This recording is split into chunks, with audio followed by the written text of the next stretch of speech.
Welcome back to It's Not Normal, episode 5.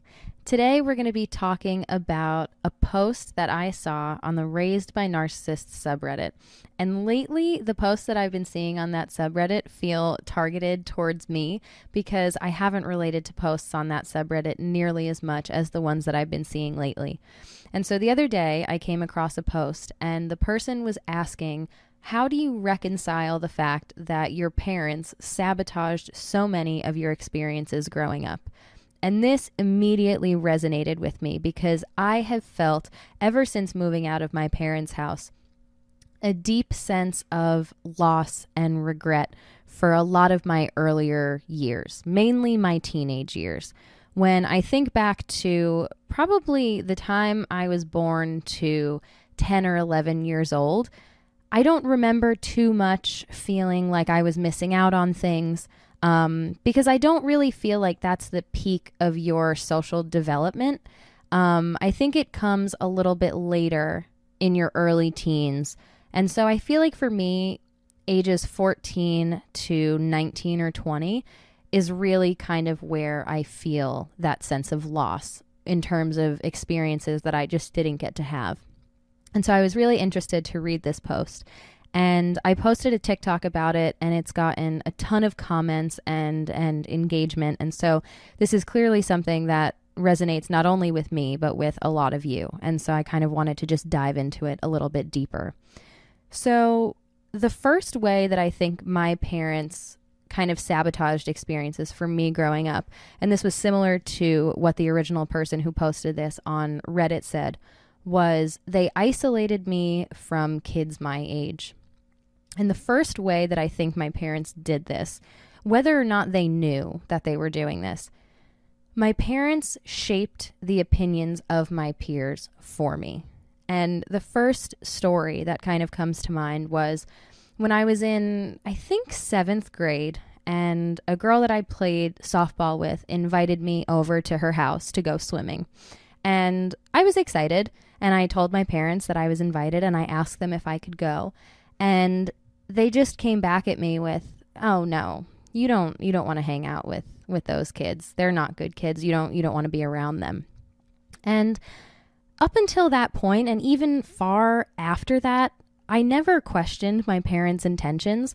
I always trusted them, and I believed that they had my best interest in mind. And so if they were telling me that these weren't good kids, that I didn't want to be hanging around them, then I trusted them and I kind of took on their opinion as my own. Maybe they knew something that I didn't know. You know, they're adults, they're my parents, and so I trust what they're saying. Okay, mom and dad, I don't want to hang out with them, I won't go. And so if I ever did get invited to something like that again, there were times when I wouldn't even bring it up to my parents because I knew what their answer would be. And again, I trusted them. And even in school settings, when I would see these people, I would kind of keep my distance a little bit more just because I guess I knew that our relationship wasn't going to go any farther than school. And so that was kind of the first way that I think my parents isolated me from kids my age. It was also difficult because my parents were always around, and I think that parental involvement in kids' lives, to a certain extent, can be a really good thing, but I think the line needs to be drawn somewhere so that kids are given an opportunity to just be themselves without feeling like they're constantly watched. And for me, I mean, my mom was the PTA president. My dad was the coach of the softball team. They chaperoned every single field trip. They volunteered for the book fair. My dad DJ'd every single school dance. And so there are small experiences like wanting to dance with my friends. Or I remember at my 8th grade dance, a boy came up to me and asked me to dance, and I straight up said no. Because both of my parents were there, my dad was DJing, and I knew that they wouldn't be happy if they saw me doing that. And if I did say yes and danced anyway, then I would get interrogated about it when I went home. And so it just wasn't worth it for me. Another way I think my parents isolated me from my peers, again, I don't even know if they did this knowingly but I went home for lunch every year in elementary school. And I was the only kid who didn't stay in school for lunch. And in the moment, I thought that this was a cool thing because, you know, I got to come home and watch The Price is Right and like eat whatever food I wanted, I guess. And so in the moment, I was pretty happy about it, but I didn't realize until long afterwards that lunchtime and recess was really the only time where I would have been able to kind of bond with kids in a non-classroom setting. It's where I think a lot of kids just kind of like had fun and socialized and got to chat without a lot of supervision like you had in a classroom. And so that's something that I missed out on for the entirety of my elementary school years. And I have no doubt that that impacted the depth of my relationships with kids my age in school because we just didn't have that. Not to mention, I wasn't really able to develop these relationships with kids in school because of things like that. And I definitely wasn't able to develop these relationships with kids outside of school. And that kind of brings me to the next way that my parents would isolate me. They wouldn't allow me to really hang out with kids outside of school. I was never allowed to just go to the park with the other kids. And one time I remember I was invited to a sleepover, and it was the first and only sleepover that I was invited to that wasn't family. And so I was really excited. It was with a girl who lived literally a couple blocks away. And I had invited her to my birthday party that year, and she was having a sleepover for her birthday party. And so I was excited to go. And so I show up, and we're hanging out, we're watching TV, probably like singing songs, playing with her pets. And we were just about to put on like a little fashion show for each other, just get dressed up and do like a little runway walk kind of thing. And my mom came to pick me up, and I wasn't allowed to stay over. Now, what's interesting about this is that if I were to bring this up to my parents, they would say that I didn't want to stay. And what I find so interesting about that is at that point in time, probably 6th or 7th grade, I think maybe 6th grade at that point, I had already started to take on those people-pleasing tendencies. If I knew that my parents were hesitant about me staying over or didn't want me to sleep over, if it was a source of tension or controversy, and they said, listen, like, we're going to come and pick you up, not only would I not push back and say like, hey, I'm the only one that's not staying, like, why can't I just sleep over? I would make it a complete non-issue. And I would almost to the point where I would share their opinions. Similarly with my peers, where if they thought that it was the right thing for me to come home and to not stay over, then I would be like, yeah, like I kind of want to come home. Like I would make it no big deal at all because I wanted them to think that we were on the same page, and I wanted them to be happy with my decisions and with my way of thinking. And the way of doing that, I learned over time, was just to think the way that they wanted me to think. And so they would tell you that I didn't want to stay. And another thing is that maybe I was a little nervous. You know, if this was my first sleepover with just friends, I think it's completely normal to be a little nervous. But the issue comes in, especially with controlling parents, when they foster that sense of dependency. I think it's really important when your kid is growing up, and if they're going to go out and do something socially for the first time, like maybe have a sleepover with friends, to encourage them and to reassure them and to say, hey, listen, you're just a couple blocks away. Everything is going to be okay. And if you get uncomfortable at any point, and if you want to give me a call, or if you do want me to pick you up, that's completely fine. But just know that you're going to be okay. And if you ever need anything, like, I'm going to be right here. I think encouraging a bit of socialization and independence at a young age is so crucial to social and personal development. And I think that is something that controlling and narcissistic parents do not do. They want to be in control as much as possible. They want to know where you are, what you're doing at all times.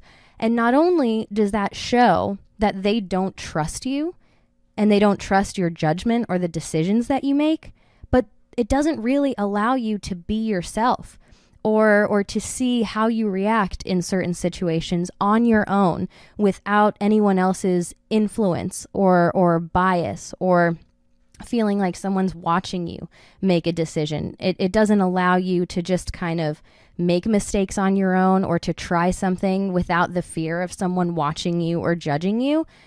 And so that's really difficult.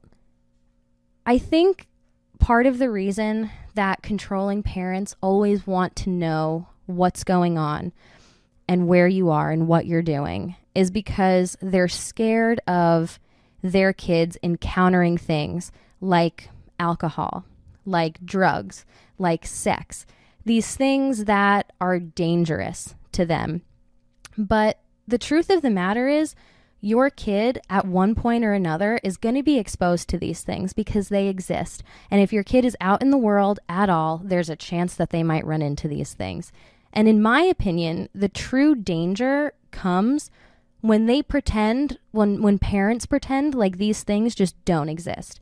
They don't educate their kids about these topics at all. There's no open and honest and non-judgmental communication between the parent and the kid. So if the kid does encounter these things and they're feeling uncomfortable or they don't know how to feel about it, or maybe they even want to try it, they're going to get their education either from the internet or from other kids their age, who, let's be honest, probably don't know much more than the kid does themselves. And so that's not helping anybody.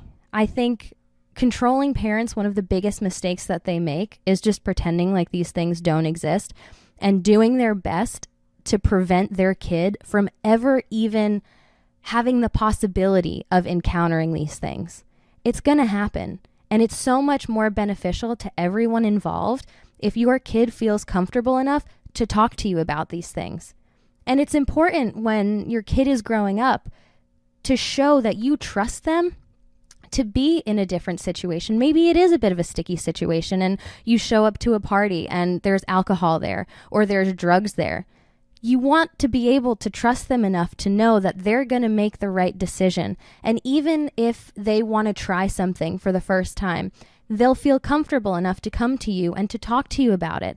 What was it? What did they do? How did they feel? And then you can kind of educate them and have this open conversation, this open dialogue to talk about the risks and what to do and what not to do. And God forbid they ever get into a really bad situation. You want your kid to feel comfortable enough calling you, reaching out to you and saying, hey, listen, this is what's going on. This is what I did, and I really need your help. I've heard the saying a lot that controlling parents raise the best liars. And it couldn't be more true. Coming from someone who grew up with controlling parents, I can tell you that there is so much about my life that my parents do not know and will probably never know. Things that I've done, places that I've gone, and it can be really difficult to grow up and to try to figure all of these things out on your own, all while also keeping them hidden from your parents because you know if they find out, you're going to get in trouble for them. And it's not anything outrageous. It's not anything that a normal teenager wouldn't do or be curious about. And yet it's so much of a problem that you have to pretend like you're not doing it or that you're not even interested in it. And that was the case for me a lot of the time. If I knew how my parents felt about a particular thing, I wouldn't even bring it up half the time because I knew what the answer was going to be and it just wasn't worth the argument. And this can be really sad to kind of look back on because you start to realize all of the things that you almost voluntarily missed out on. But there are other times when it's completely your parents just kind of like hindering your social development. And it makes me think of when I was in high school. I developed my first real group of friends that I actually hung out with outside of school when I was in high school. And we were all invited to a Sweet 16. Now, my friend group and we were all honors kids. And so we were in high-level classes, and just due to the nature of our classes, we were a bit isolated. And we did our best to kind of socialize with everyone. We were friendly with a lot of people, but we saw most of the same faces in most of our classes throughout the day. And so I thought that this was a great opportunity for all of us to kind of socialize with kids outside of our main social circle. And again, being the academic kids that we were, it was kind of rare for the entire group of us to get invited to something like a Sweet 16. And so this was the first and only Sweet 16 that I was invited to. And I remember telling my parents about it. And coincidentally, that same weekend, my dad had planned a weekend trip for all of us, for the family. And so that was a little bit of a hiccup, but our plan was to come home from this weekend trip on Sunday morning, and the Sweet 16 wasn't until Sunday night. And so I was like, okay, this still shouldn't be an issue. So I brought it up to them, and my dad's response was, I don't want to feel rushed. I don't want to feel like I have to be at home at a certain time and come home from this trip at a certain time, so you better say no. Me, having no backbone at the time or feeling like I couldn't stand up to my parents, just said okay. And I remember seeing my friends' photos from that night, and it looked like they had so much fun, and I felt really upset that I wasn't involved, that I didn't get to go. And when you get older, I didn't realize how sheltered I was and how controlling my parents were until I was in my early 20s. And when you start to realize how many people your age had such different experiences than you growing up, it's really eye-opening. And that, for me, is when that sense of loss and almost grief for this childhood or these teen years that we never got to have really starts to kick in, because you learn about how people your age didn't get any flack from their parents for going to a Sweet 16, that not only did they go to one, but they got invited and went to a handful of them, or that they went to a couple different parties, or that they were able to talk to their parents the first time that they ever had a sip of alcohol, and they had kind of like this open and honest relationship with their parents. And you start to realize how many things you missed out on. One, because your parents didn't allow you to. And two, because if you knew how your parents felt about them and you were just going to kind of face an argument just to be told no at the end of it, things that maybe you just voluntarily bowed out of because it just wasn't worth it for you. And it's kind of like a double whammy, because you realize how maybe different your life could have been. You know, maybe I would have had a bit more of a bigger social circle, or I would have developed friendships with other people that I never really got to outside of school if I had the opportunity to go to these places or to do these things. Maybe certain things wouldn't have been so difficult for me as I kind of moved into adulthood, because I had already experienced them or gotten a taste of them when I was younger. And it also makes you feel a bit isolated as an adult, because now when your peers are talking about what their high school experience was like, what their teenage years were like, you can't always relate to those same experiences because you didn't have them. And so it's like you're kind of reliving that isolation all over again. But now there's this added layer of complexity to it because that time has come and gone. And that is something that's always been really difficult for me to reconcile. Anytime I have an issue with something and there's nothing that I can do to kind of proactively change it or make it better, that is when I feel like I struggle the most. I'll never be 16 again. I'll never be invited to a Sweet 16, and I don't ever want to be at this point. It's even if I were to get to experience some of these things now, it's completely different. And so that's what's really difficult for me, is just kind of accepting the fact that I will never be in that time in my life again, with those people again, with the opportunity to experience those things again. And so I think that's where the whole idea of kind of mourning for this time in your life comes in, and that feeling of grief, because you just have to accept the fact that it didn't happen and it never will. And that's something that took me a really long time. And there are still times when I feel upset about it if I kind of dwell on it for too long, because at the end of the day, it is a sad thing. You always kind of find yourself asking, like, what would have been, or what could I have done differently? What would my life be like in these different ways if I got to experience a lot of these things? So that begs the question, how do you reconcile your parents sabotaging so many of these experiences for you? And I've been able to do it in a few ways, I guess.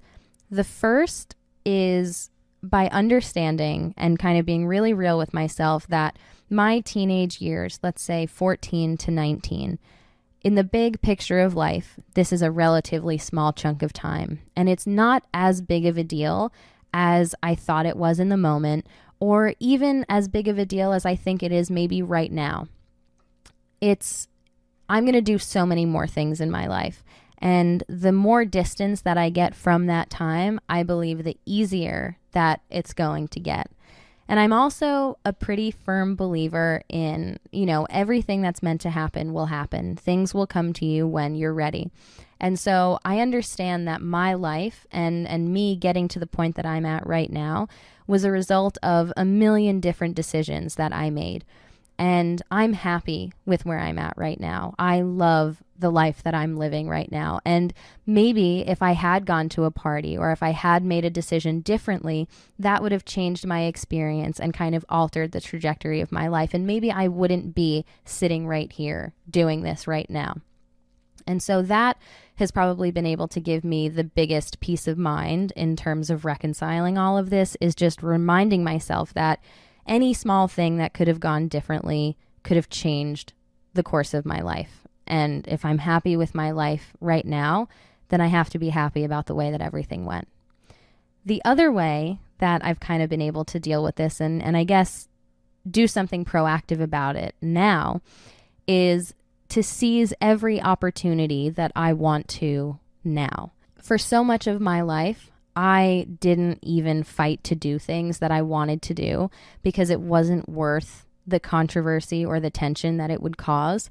And now that I'm in an environment where I solely am in control of the decisions that I make, I try to do as many things as I want to do when I want to do them, because I don't have to ask anyone for permission. Me wanting to do something is justification enough. And I know that regardless of where I'm going or what I'm doing or what time I get home, I'm not going to get yelled at. I'm not going to get punished. This isn't going to be something that's held over my head, and I'm not going to get the silent treatment for a few days afterwards. And so I constantly remind myself that I am an individual. I'm my own person. I have full autonomy over my life and my decisions. And if there's something that I want to do, I can do it. Nothing is stopping me. And sometimes even if I want to take that extra step and maybe do something that's a little outrageous or, a little extra fun, I guess, thinking of all the things that I missed when I was younger can kind of help me to feel less guilty about doing things like that, because I feel like the younger me deserves that. And I think the last way that I've been able to kind of form this into any bit of a positive is in the time that I've been no contact with my parents, which at this point has been about 6 months. Any time that I feel any bit of guilt for not talking to them, or I question whether or not I should reach back out again, or if I feel sad or any kind of negative emotion associated with the lack of contact, I think about things like this. My personal, emotional, social development was so hindered because of the number of experiences and interactions that I missed out on. These are the roots of some of the most complicated issues that I have faced in my life. And yet, if I were to try to bring this to the attention of my parents and to talk to them about it, they would deny their part in any of it. They would deny their existence of any of those things. Just like I said earlier, they would tell me that I didn't want to stay at the sleepover without realizing that I didn't want to stay, or I said that I didn't want to stay because I knew that they didn't want me to stay. And so dedicating time and energy to a relationship with people who deny their involvement, deny the existence of these incredibly sad and difficult issues, it's of no benefit to me. And it only makes things harder. It makes this whole journey of healing and self-discovery and stepping into the role of just being in control of your whole life, kind of unapologetically so, that much more difficult. And so thinking about these things makes me feel really grounded in my decision. I am justified in my stance to kind of keep the contact at a minimum or at nothing at all, because it's my decision and I'm dealing with all of these incredibly difficult things, and I have to do that in the way that is most beneficial to me. Because if they're not going to look out for me, then I have to look out for myself. And so, as difficult as this can be, I think it's important to remember that your childhood, your teenage years, even into your early 20s maybe, that is a small chunk of your life. And just because you didn't get to experience a lot of the things that maybe you feel that your peers got to experience, it doesn't mean that you can't start now. It's never too late. And use this as kind of fuel, I guess, to live your life the way that you want to, starting right now. to make every decision that you want to make and to seize every possible opportunity. And I think that's kind of the best advice that I've got. That's what I'm doing. And so I do have a few comments that I would love to dive into here. That's going to be over on my Patreon. So if you're interested in that, or if you just want to support me overall, Patreon is a great way to do that. I've got that linked down below. And before I sign off for this episode, I just wanted to take a minute and thank every single person who has been watching my TikToks, who has been engaging with my videos. I just hit 1 million likes and 10,000 followers, which is an incredible accomplishment, considering the fact that just a couple months ago, I posted my first TikTok about being raised by narcissistic parents, and I was a wreck in my truck, and I just needed to vent. I needed to talk. And so I decided to talk on TikTok. And since then, I've discovered such an incredible and supportive community of people who have gone through such similar experiences. And there are so many strange sort of nuances and emotions and behaviors that come along with being raised by narcissistic parents that can be so difficult to explain to people who haven't gone through anything like that. And to be able to talk to people who really see me and who really understand how I'm feeling, and to hear so many people's stories has been really life-changing. And it's so wonderful to have a sense of community. And I think it really helps with the healing process to know that you're not alone. So that's everything that I've got for episode 5. I will be back very soon with another episode. And again, if you'd like to see me dive into the comment section, head over to Patreon.